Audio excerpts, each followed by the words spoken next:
To bring us information on the current situation in Haiti, our colleague Catriona Gos interviewed Danny Shaw, professor of Latin American Studies who recently returned from the country. Let's have a look. Haiti continues to see major political and social upheaval, a situation now aggravated by the health crisis sparked by the COVID-19 pandemic. To bring us more details on what exactly is going on in the country, we now welcome Danny Shaw, Professor of Latin American Studies and Senior Research Fellow at the Council on Hemispheric Affairs based in Washington, D.C. Danny, thank you for joining us again. Thanks for having me, Catriona. Danny, you've just spent a couple of months in Haiti. The limited coverage in the mainstream media depicts high levels of violence and increasing public outrage.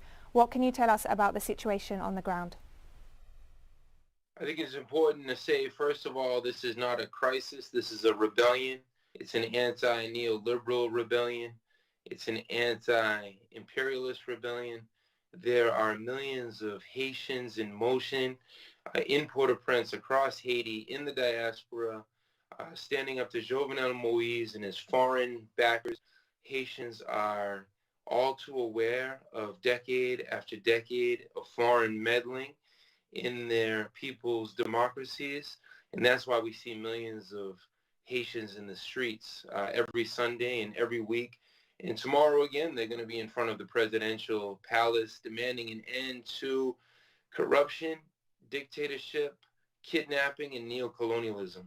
Danny, Haitians are not just suffering from gang violence, but also from police repression against protesters.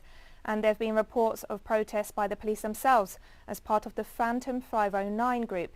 The situation appears to be chaotic. Why is that? Yeah, there's major divisions in the state. There's cracks in the police.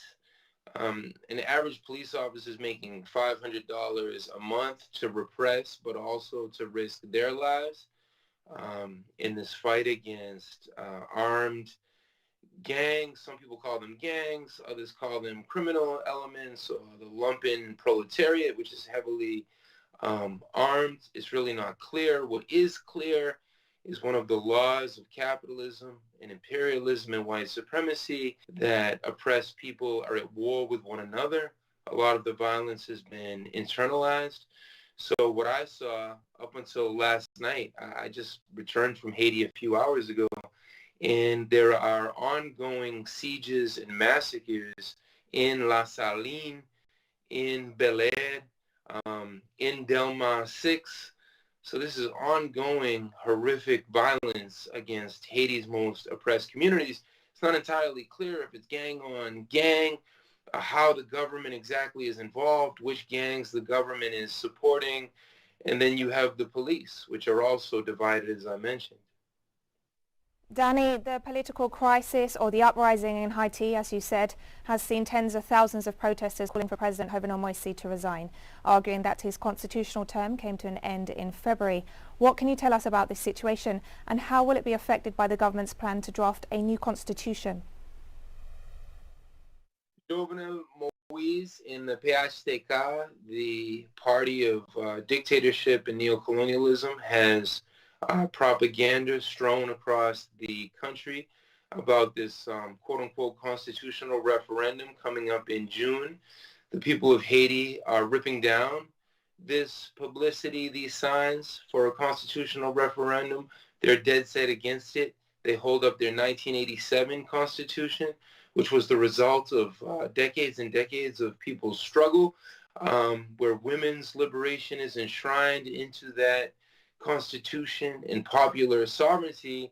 So the fact that Jovenel Moïse not only would refuse to step down from power, but then at the height of this controversy, with so many people already in the streets, as you've mentioned, that he would now try to subvert and overturn the people's constitution, it's just going to add gasoline to the fire. So we should expect more and more rebellion in the upcoming weeks.